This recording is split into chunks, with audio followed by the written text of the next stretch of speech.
Ang programang ito ay rated SPG. Striktong patnubay at gabay ng magulang ang kailangan. Maaaring may masiselang tema, lengguwahe, karahasan, sexual, horror o droga na hindi angkop sa mga bata. Nagmamakaawa nga itong si Lolo Pepe na pakawalan siya doon sa sasakyan ni Moira. Kaya naman, binayaran dito ni Moira ang pulis upang hindi nga sila isuplong. Agad naman sinabi dito ni Moira na itali nga itong si Lolo Pepe. Agad naman na pumayag itong pulis at dahil dito ay itatago nila si Lolo Pepe. Ngunit magiging suspect itong si Zoe at si Moira. Dahil si Zoe nga ang huling nakita dito ni Lolo Pepe. Kaya naman itong si Annalyn ay agad na sumugod doon sa Apex upang kausapin itong si Zoe kung saan nga ito nagpunta. Kaya naman, agad na sinabi dito ni Annalyn na siya ang hulingang nakita dito at sabi at saksi nga dito ang driver dito ni Lolo Pepe na nagtatalo nga sila. Agad naman dumating itong si Joy at sinabi dito na ang tagal nga daw bumalik dito ni Zoe dahil kanina pa nga ito nawawala. Kaya naman hindi makapagsalita itong si Zoe, tila natakot nga ito at may kinalaman sa pagkawala dito ni Lolo Pepe.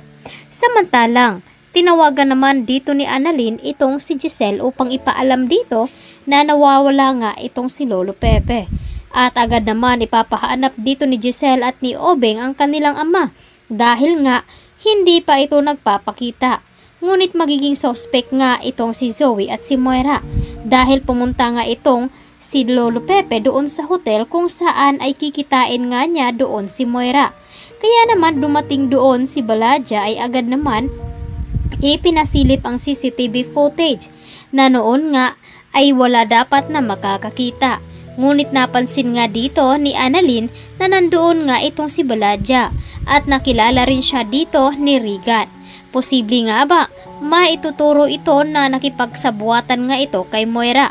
Samantalang, ito namang si Lynette ay nakabihis na nga ito at biglaan naman na dumating na mga kaibigan dito ni Carlos. Sa pagbaba ni Tito ni Lynette sa hagdanan ay napatingin sa kanyang lahat at nandoon nga itong si Michael.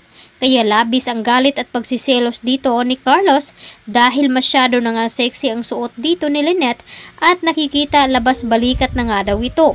Sinabi naman dito ni Lynette na wala namang mali siya sa kanyang sinusuot. Normal lamang daw iyon.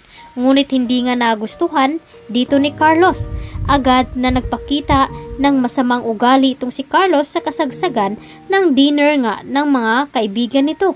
Agad naman mapansin dito ni Dr. Enriquez ang pagtatalo ng dalawa.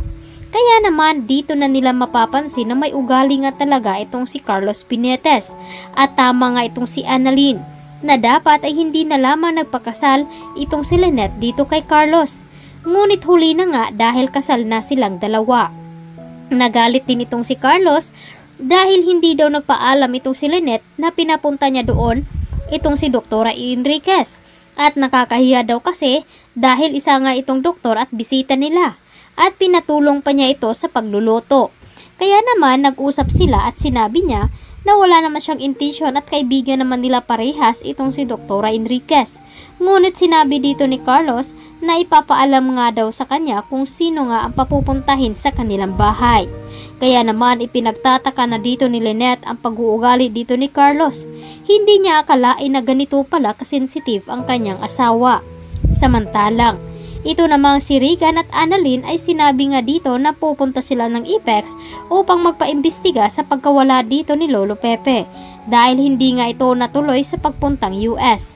At ito ang dapat nating aabangan ngayong hapon dito lamang sa abot kamay na